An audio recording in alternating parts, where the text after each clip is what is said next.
here, if we can see them, which is very rare. You don't normally see that happen straight away. Which is also, oh, actually, as I pull that hoof on, look, there's more bubbles coming. Not good.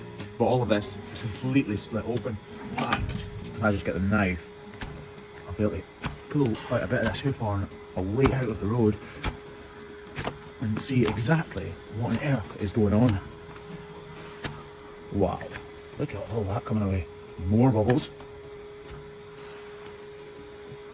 Although I'm just kind of hacking in here, I do know all of this is overgrowth, so I can be fairly brutal with my swipes with the knife. She is absolutely just full up of mud and manure, isn't she? Right, I think what we'll do is we'll shape it up with the grinder, get a block on, and then really go after this trim. Right, actually got new grinders to try out. Our other ones were slightly underperforming, and to be totally honest, somebody just turned up in my house and gave me 4 of these. So I'm going to try them and see how we get on. So as I take this new fancy blue grinder, straight away I'm struck by how much more powerful and smooth it is actually. I trim back the inner claw so that it's ready to take this block, and vastly reduce the size of the outer claw so that I can get down to business with the knife. I don't want to go too far though, because the structures inside this hoof capsule are extremely delicate, and a hoof this size often has deviated proportions inside, proportions which I don't yet fully understand. So I stop short of where I know I need to be so that Kev can get this block glued into position. While he's doing that, I'll remind you guys that my book Bruised Soul is still available for pre-order. There aren't very many copies left for the pre-order right now because I don't want to have too many orders and then not be able to fulfill them in time. But there are still some available because we did buy an awful lot to begin with. If you want one, go to thehoofgp.com and pre-order yours right now. It's the only time I'll be signing the book, so if you want a signed copy, now's the time to get it. Anyway, go down. How rude is that? I'm going to remove a lot more hoof horn from here. You can actually see it starting to bubble up a little bit here. Not actual bubbles, but you can see a raised bit here in the white line, where clearly this issue extends down to. Oh, these knives are lovely. Lovely and sharp.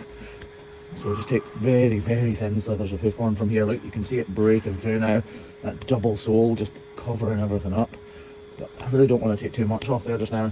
So we'll move back up here to the edge of our hoof and start carving away this wall horn. There's clearly a cavity. The cavity's not empty, it's not filled with fluid or anything like that, I don't think. Oh, did you see that? It just fell right in. Wow, look at all that.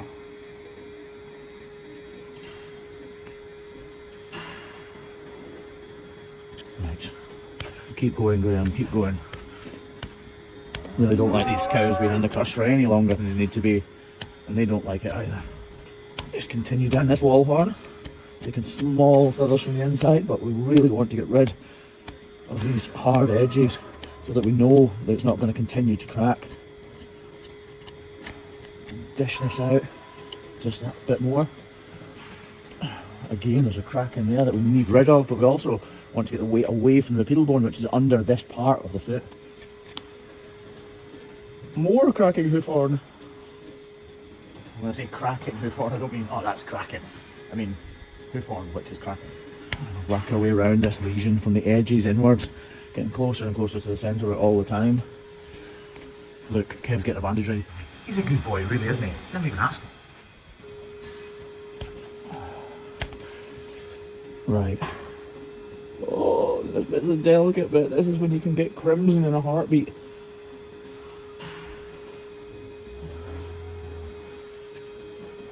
Oh, you're okay, you're okay. So you're flinching a little bit there. You can actually see that's slightly darker, so there must be a bit of a hollow underneath. Yep. You see that and then you push through really gently because you're like, yes, I'm fairly sure that's right, but I could be wrong. Get the hook under there. You can see where all those bubbles from the start were coming out of now, can't you?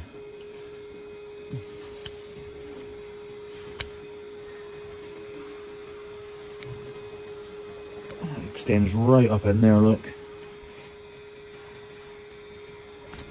Oh, it's juicy in there, isn't it? I think we'll give this a bit of a clean out now.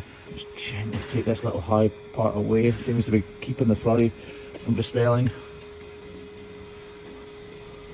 Right, we'll give it a bit of a jet out. The jet is bringing the red stuff. That just shows how delicate you need to be with a knife. Literally the spray from this has caused that to happen.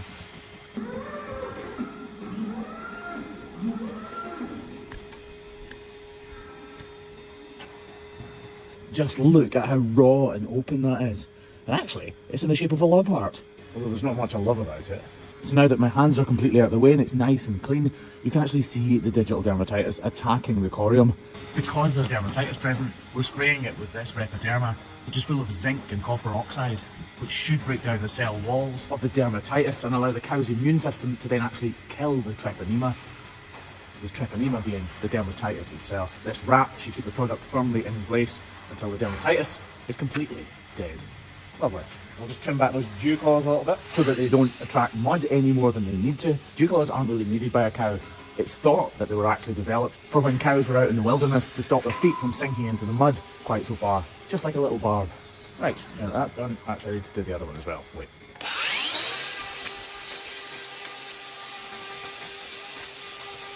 Straight after actually getting this trimmed, we'll get her feet back in the ground and get her out, back to her bed.